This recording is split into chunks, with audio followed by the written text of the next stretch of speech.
Are you an independent creative business owner aching to break out to meet other creatives just like you? Listen to our complimentary test drive to get a feel for our Designers Roundtable community. Make sure it's going good. So the test drive, this is our way of giving to you an opportunity to see what our community is about. As an independent creative business owner, chances are that you're working from your home office or maybe solo in an outside office, and it can be very isolative. You have to wear all the different hats of business ownership, from not just the creative, but client management, account rep, financials, advertising, sales, marketing, attorneys, contracts, and all of those things can become very overwhelming. And trying to find those answers, especially when we don't necessarily have the agency type budget to just go hire the $400 an hour attorney to help walk us through everything. This is a way that you can pump into our community and share resources, ask for collaboration. So many here in this group have referred each other, have collaborated on projects together. It's a voice of reason. It's a way to collaborate ideas. There's so many benefits to saving time of countless hours Googling the answer to what you need to do in your business. Right? So what you're going to experience today is we're going to have the DR members do a very quick introduction of themselves. We went over last time, so I want to make sure if you can just say your name, what your business is, where you're located, and a quick shout out to how the DR has helped you. And then from there, I'm going to let Nancy, who's the facilitator or moderator for this group, she has had 2 volunteers come up to run through a normal meeting part, which is you set a 6-month goal, because these are 6-month terms, and then you break that 6-month goal down into 1-month action steps. And each month when you come into this video group, you're asked to tell us how you did. Tell us what the task was, what challenges you had, what successes you had, and where you need support. And what typically happens from that is someone else is going to say, oh my gosh, I had that same problem, or I had to do this, or here's what I've done in the past. And it really is a nice, one of our members before called it group therapy to a degree, where we all get to, share on our struggles and successes. And then after those quick little demos from 2 of our volunteers, we're going to allow you guys to ask any questions you might have.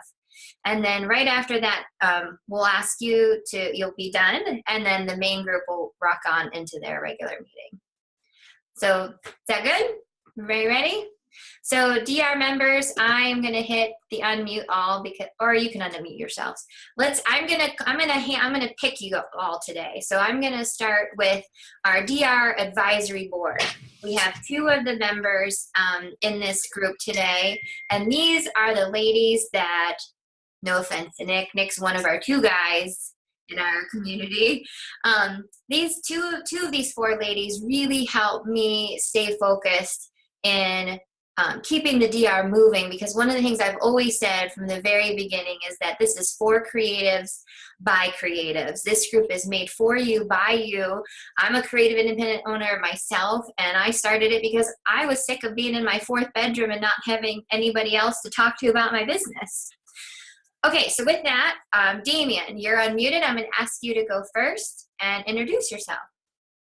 Hello, everyone. I'm Damien Golden from Bethany Beach, Delaware, and I currently have a virtual advertising agency. So I got involved with the Designers Roundtable a few years back, and because of the accountability team and checking in each month and being diligent and checking off goals on my list, I've been able to grow my business and evolve. So that's one of the biggest and best things that I've gotten out of the DR so far. Great, thanks. Our other advisory board is Cassie. Hey guys, I'm Cassie. I run a digital or virtual design team out of Pittsburgh and currently in Pensacola on vacation. And I will say that obviously the accountability is huge, and that's an answer I think everybody would give for sure. But I always tell people too that it just gave me confidence, because I was running my business for 8 years by myself without a team, and that is okay. That's completely the way to go for a lot of people.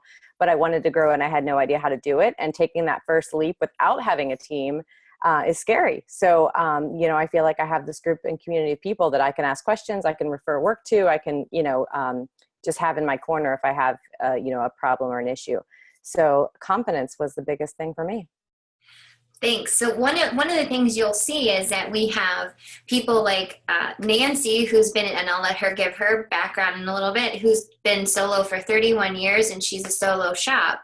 Then you have people like Cassie, Damien, and Nick, for example, who have this virtual team and they sub out work as needed, and they're operating like a full-blown agency. I myself have that as well. But then you also have, I'm going to pick on people, like Jill is a web designer and it's primarily just her, and she manages all of the projects and everything from start to finish. So that you have a great gamut and variety of creative business owners here. Okay, so the next introduction is Nancy, even though her little flag says Jenny Poff, because she's like me. This is Nancy Russo, and I'll let you take it away. I'm logged in as Jenny because I run the Thursday call usually, and it's our account. So I've been in business for 31 years. I have a design and advertising agency. I do work with other people as well, and I've gotten a lot of people from the DR to work with. What the benefit has been to me, well, the first term I actually redid my website, which was amazing because I was dragging on it, and I just set the goal and I had to meet the goal, and so that people wouldn't, put me on the carpet. And the other thing was that Christine, who is in my upper left corner, had told me about being a registered business with the state. And so I have been going after that, and that has been my goal. And I just attended my first state matchmaking meeting this month, which was very successful. So those are two things that it's benefited me by setting my goals and actually every month following through. And of course, the camaraderie with the group is great, especially when we all were down at the HOW conference and we hung out together. It was really nice. So that's me. Awesome, thank you. So go ahead and start. Let's get our volunteers going on their monthly reports. Now, new members, just so you know, this is also the end of the term. And so when they start their actual group, they're going to be talking about their entire 6-month goal and where that entire 6-month goal is at today. So we have 2 people who volunteered. Damien's going to go first. And I'm going to set your timer because that's what we do. 5 minutes on the clock. Go. You're muted. Muted. Thank you. So what's really nice is the Designers Roundtable gives us all kinds of awesome worksheets and tries to make things just simple to work on our business. So one of the things that we have is a goals worksheet that we start at the beginning of the semester. And I keep a lot of things via pencil or pen. So anyway, so what started out in January as basically accomplishing my monthly goal sheet, which is another sheet that I pull down, and I kind of take that by, pen and pencil and go through and check that off as the month goes by. And it started with, really wanting to revamp the portfolio section on my website and nurture clients, bring on 4 to 6 new multi-project clients, accomplish my monthly goal checklist, and start 3 new businesses. So there was a lot to undertake looking at the next 6 months this past January. So how that has evolved is the successes that have happened this past 6 months are basically I'm not just going to be changing the portfolio section on the website, because eye candy advertising is going to change to just eye candy in the fall. So in this next this is going to be really wild, but it's going to have to be a whole new website, obviously. So I'll definitely be needing some help, Nancy, and probably tapping into you a little bit more about that, because I know that that was a big thing for you, and it's going to be a big undertaking for us, because we're going to go from a full advertising agency to really a creative group, which means that we will no longer do everything an advertising agency does. It will be honed down to the things that make us the best money, that I love to do the most, and I can also curate just a handful of maybe 6 to 10 clients that'll be retainer, quote unquote, retainer clients. So we will only do website design, graphic design, print, and social media. So instead of revamping your website, you're just rethinking your business. We'll have, but we'll have to, I'll be able to use some of the information and content that I have on my current site, but I'm going to take off anything that is outside of those 4 parameters. Right. So so I also want it to look a little different too than what it looks like now, so that it's really obvious. Even a client that we've had maybe for years, when they go to the website in the fall, they'll be like, oh yeah, that's right. They said they were changing their name, or just shortening it actually. And that'll help with that whole, transition with our clients to really understand what our services are going to be.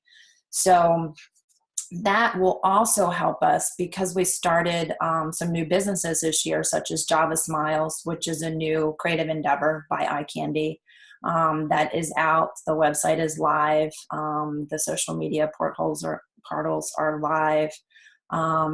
So that is something that's really exciting.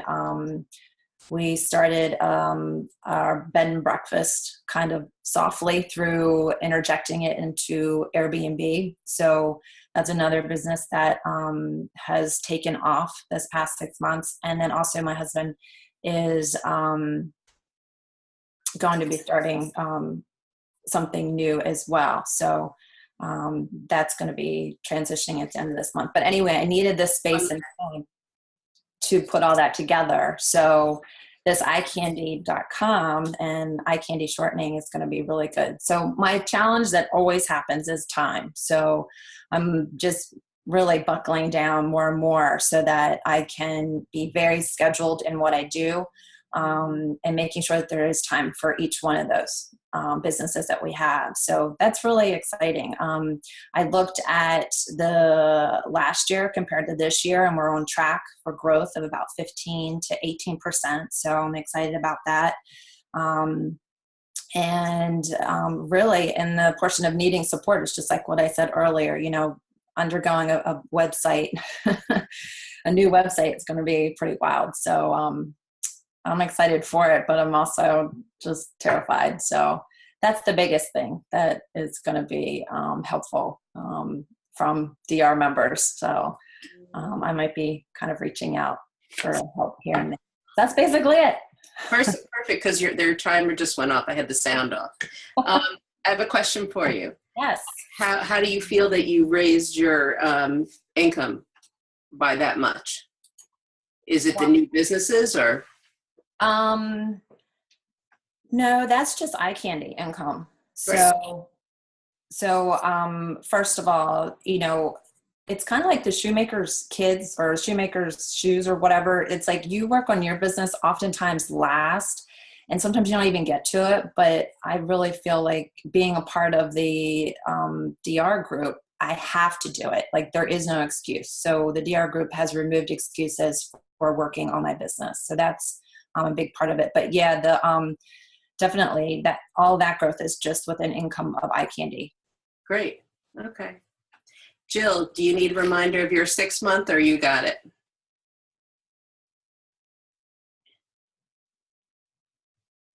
I have it up here, but okay. Hopefully it's the same one you have. I had my 6 month goals. I wanted to practice using my word of the year, and my word of the year is confidence. So I wanted to be confident about requiring content up front before doing design. and only working on custom theme development. And maybe I should introduce myself, sorry. I'm Jill Anderson, and I make websites for creative businesses. So, and I'm just outside of Atlanta. And then also being confident with keeping on top of my clients so projects don't drag on forever. So I think I've been doing pretty good with that. I've now been turning down work that are people want like modifications to an existing theme. I say no. I'm only going to do it if I can build it. And then requiring the content up front, that's getting better. Harder challenge to get people to do that. Some projects up in the air right now because I'm just waiting on content. So this is a beast I constantly have to tame, but I'm getting a little better about like, okay, well, we're not even going to start until I have a document with, 95% of your content. So I have to keep hounding on that one.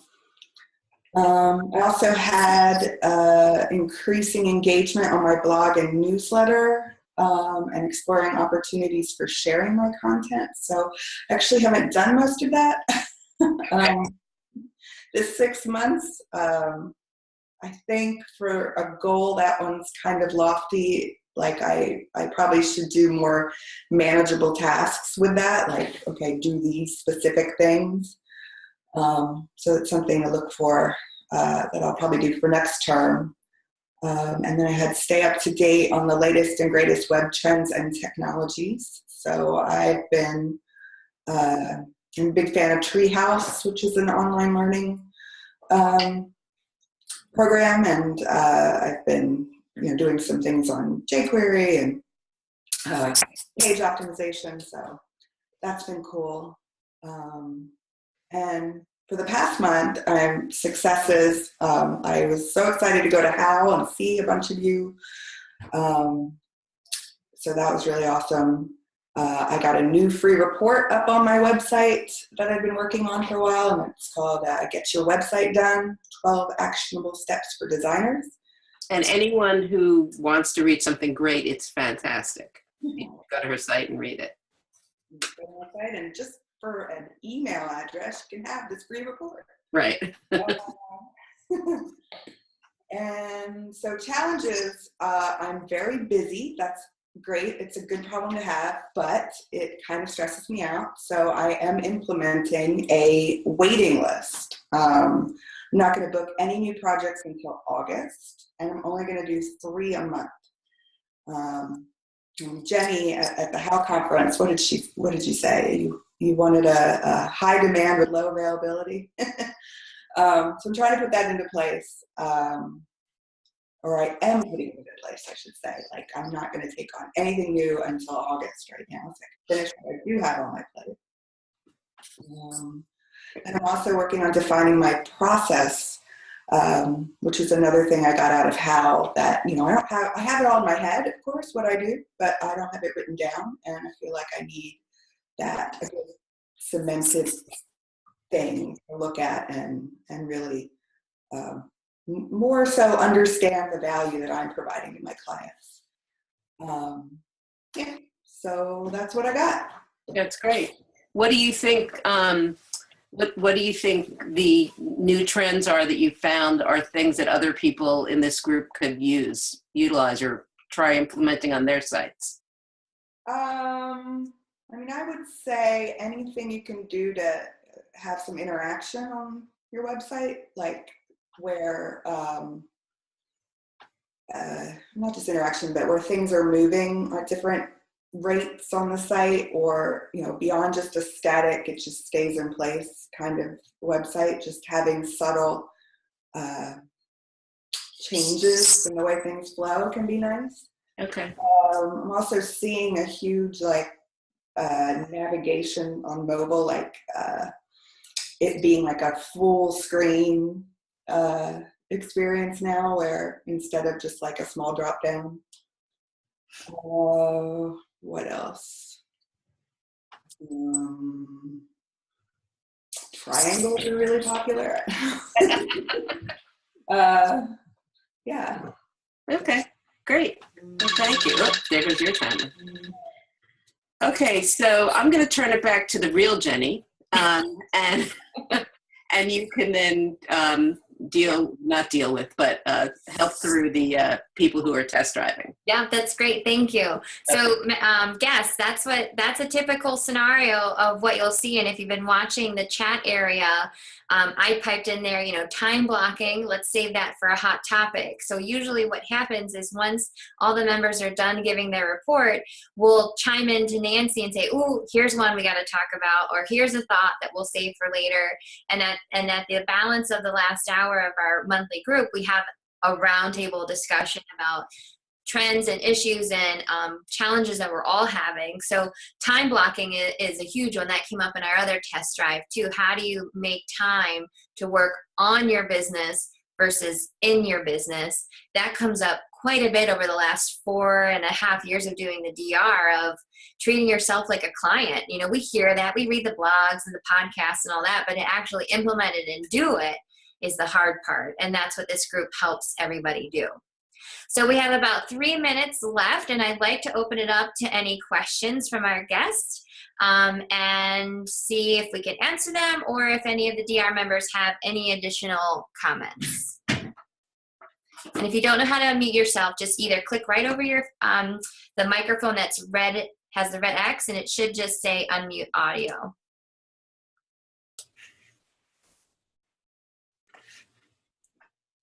Hi, Claudia. Hi, Jenny. How are you? Good. How are you? Good. Can you hear me okay? I can. Yep. Okay. I don't normally do these, so. So I don't necessarily have a question, except for the whole time management thing. It's tough because the way my business normally works is I get a lot of business off hours. And I know, a lot of people poo-poo that kind of thing and say I only work from 9 to 5, and that's great. But in my situation, I have a small kid. I have to be running in and out, and I can't always work from 9 to 5. So it right now at this point in my career, it works best to kind of be flexible and be able to work in the evenings and things like that. So, do you find, are there other people that are in that situation, or does everybody normally work normal business hours? Let me share with you real quick my scenario of my kids now are 9 and 6, and I started freelancing when my oldest was about 15 months old because she was really sick. So I had no intention of being independent. I was going to live the agency life and go to New York and all that awesome Sex in the City stuff. It didn't work out that way. I had to take care of her. So I lived on Red Bull, coffee, popcorn late at night it was awful, and but good too, because I could be mom, I could take care of her and still be doing the mom duties as well as being business owner.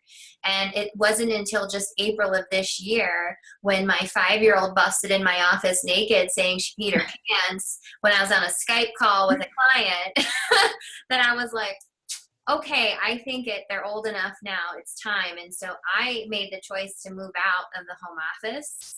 And what happened is I feel like I'm in detox, because the fact that I could work in the morning before they got up, and then I would help be mom, till lunch, and then I'd let them play and I'd pump a few things out, and then my husband gets home and then I'd work really late, that's crazy cycle. It just wasn't healthy for me anymore, and I've needed to compartmentalize it. So my point is, I've done it for 9.5 years. I think Cassie's kids have been home with her. Nancy has her. We all balance that work-life struggle, and it works for our client base to a point, I think, but then from speaking from experience, it gets to the point where now they think I'm available all the time. And that's what I was going to say. Right.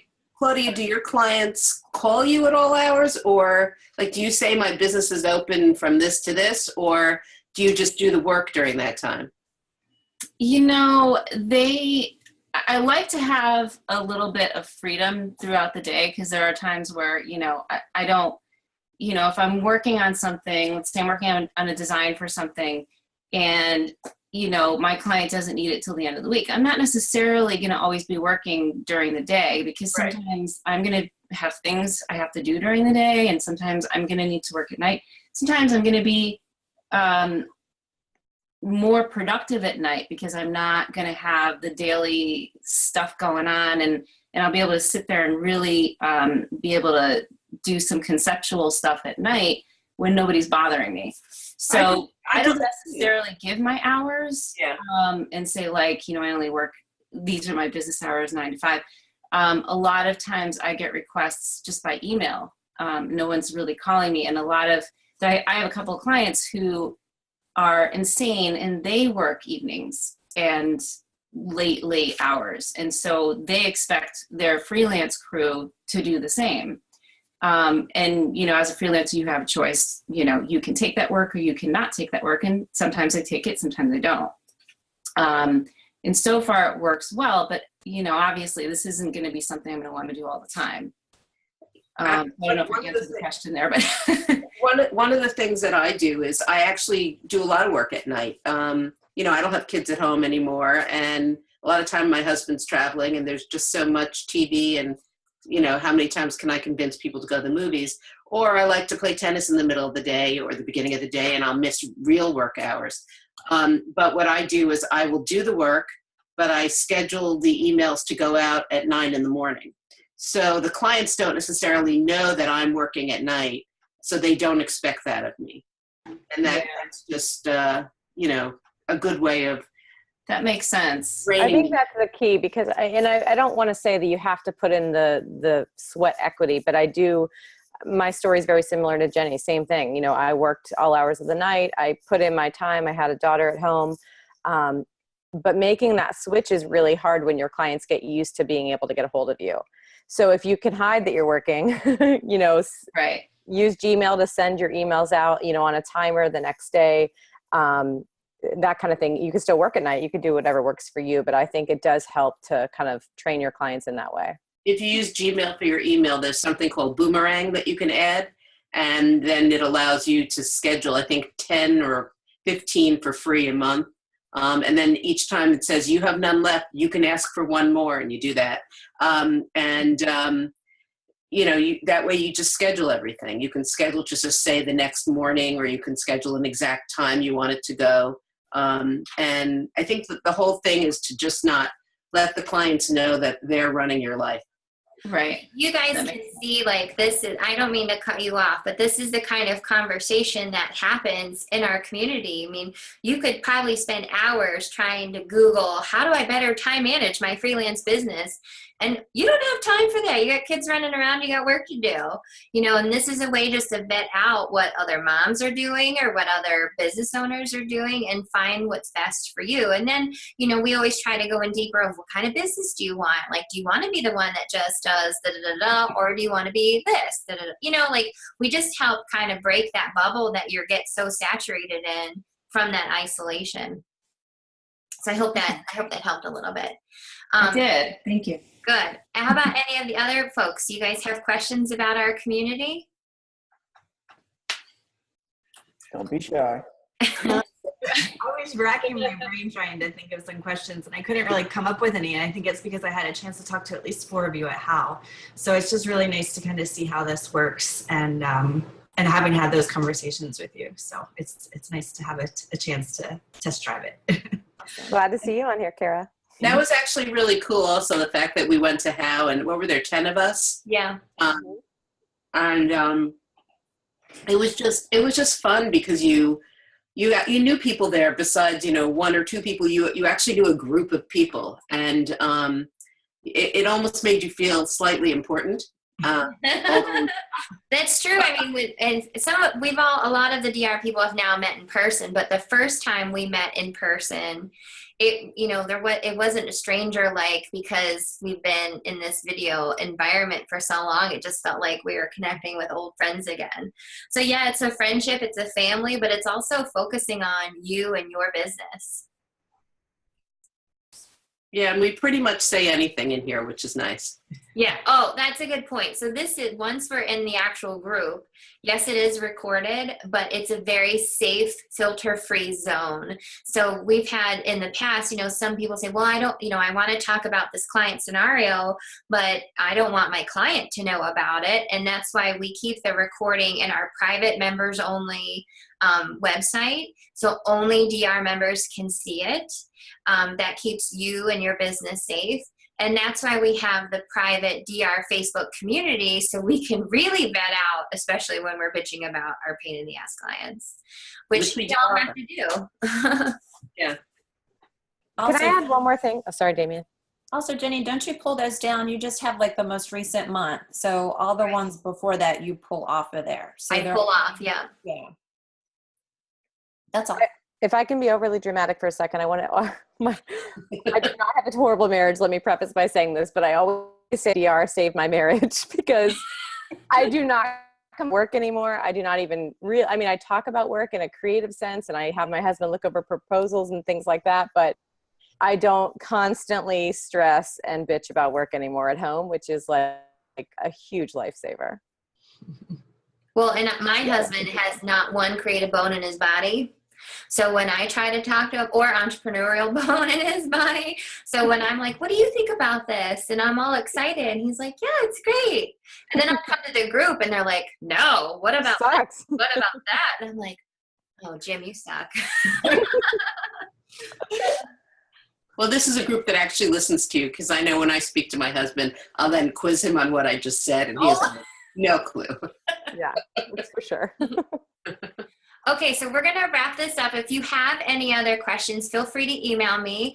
Like I said, I've recorded this, and I've recorded the Tuesday test drive. I'm going to be putting those into a space for you to look at. I will email you here even this afternoon, and it will also have a link to our different membership options.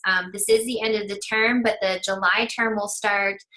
Well, we haven't said it yet. I always have to worry about 4th of July, so probably that week right after 4th of July will be the first week we start. And when you start, you'll have the 6-month goal worksheet to brain dump into. And we're all here to help, especially once we're in that Facebook group, to help you vet through anything you might have going on. Good? Sounds good. That's good. Thank you all for joining us. And to learn how you can join the Designers Roundtable, visit designers-roundtable.com today.